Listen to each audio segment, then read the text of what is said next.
Ever picked out a hydrangea that looked amazing in the store, only to watch it wilt and struggle as soon as you got it home? Hydrangeas are beautiful and pretty low maintenance, but that only happens if you choose the right plant. One wrong pick, and you could be setting yourself up for disappointment. In this video, I'm sharing the 7 most common mistakes people make when buying a potted hydrangea, and more importantly, how you can avoid them. Let's make sure your next hydrangea is a thriving beauty, not a gardening flop. Mistake number 1. Not checking the flowers. One of the most common mistakes when buying hydrangeas is not taking the time to really inspect the flowers before you buy. Since hydrangeas are famous for their stunning blooms, you want to make sure you get a plant that will give you a long-lasting display. Don't just buy the first hydrangea you see.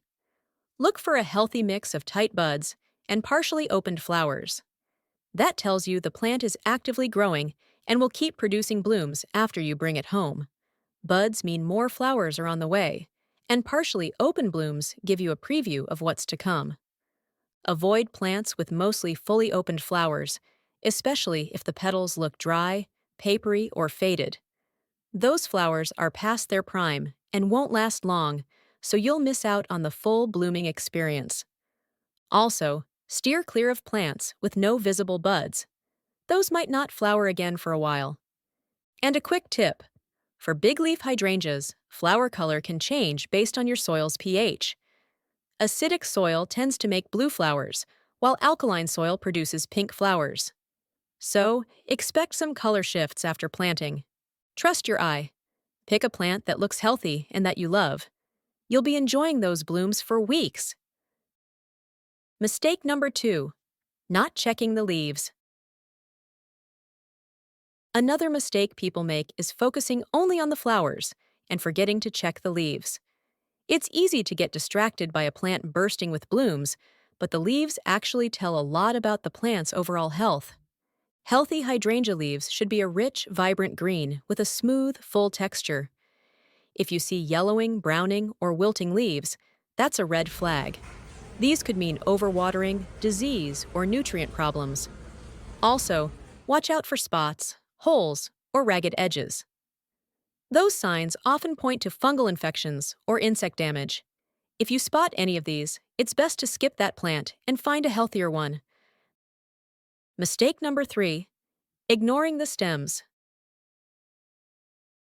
A common mistake people make when buying potted hydrangeas is ignoring the condition of the stems. Healthy stems should be firm, strong, and upright, holding up the leaves and buds nicely.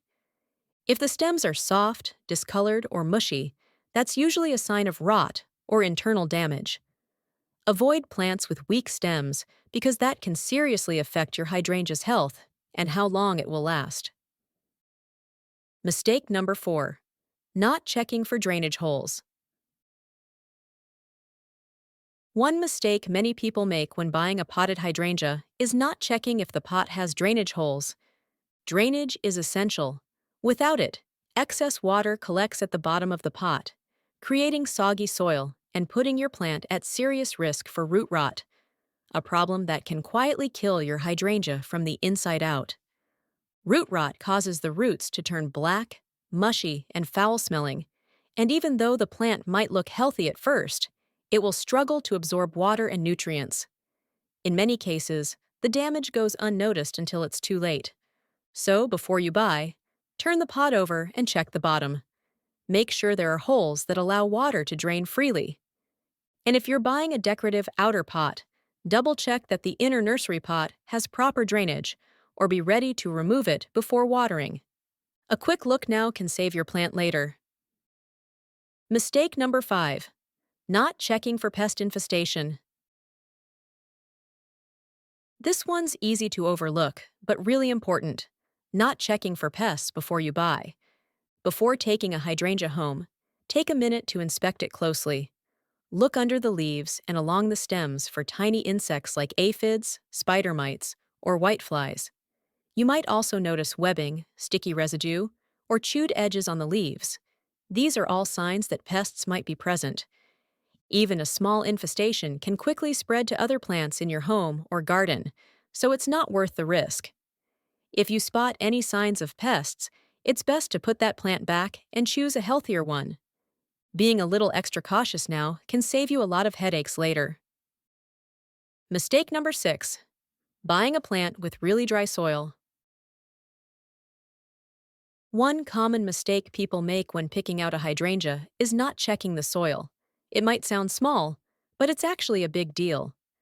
Hydrangeas love consistently moist soil, not soggy, but definitely not dry. If the soil feels bone dry when you touch it, that's a red flag. It could mean the plant has been sitting too long without water, which can lead to stress and make it harder to bounce back once you bring it home. So, before you buy, always check the soil. Just stick your finger in. If it feels slightly damp, that's a good sign. Starting with a well-watered, healthy plant gives your hydrangea a much better chance to thrive once it's in your care. Mistake number 7. Not knowing the type of hydrangea or your planting zone. One big mistake many people make when buying a hydrangea is not knowing what type they're getting, or whether it's even the right type for their planting zone. Here's the thing. If you plant a hydrangea that doesn't match your local climate, it might survive, but it probably won't thrive. You could end up with a plant that struggles year after year, blooms poorly, or needs constant care just to stay alive. On the other hand, if you choose a hydrangea suited to your zone, it can grow strong, bloom reliably, and stay healthy with much less effort. Let's break it down by zones. Zones 1 to 2. Hydrangeas generally aren't recommended in these zones. It's just too cold. The extreme winter temperatures can damage both the buds and roots. Parts of Alaska and the northernmost areas of Minnesota, Montana, North Dakota, Wyoming, and Maine fall into this category. Zones 3 to 4. In these colder zones, your best bet is to stick with smooth hydrangeas and panicle hydrangeas. These varieties are very cold-hardy and bloom on new wood, meaning they'll still flower even after a harsh winter.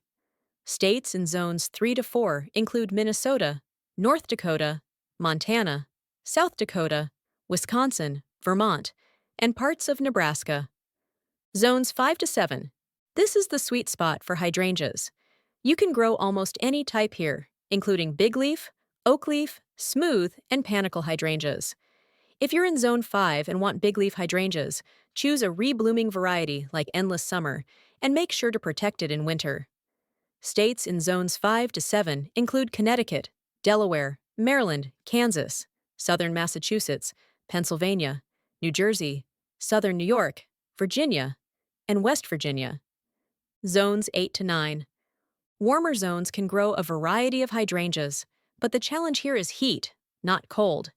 You'll need to pay attention to sun exposure and soil moisture, especially with big leaf hydrangeas. They'll need afternoon shade and consistent watering to prevent stress. Hydrangeas like panicle, oak leaf, and big leaf can all do well here with the right care.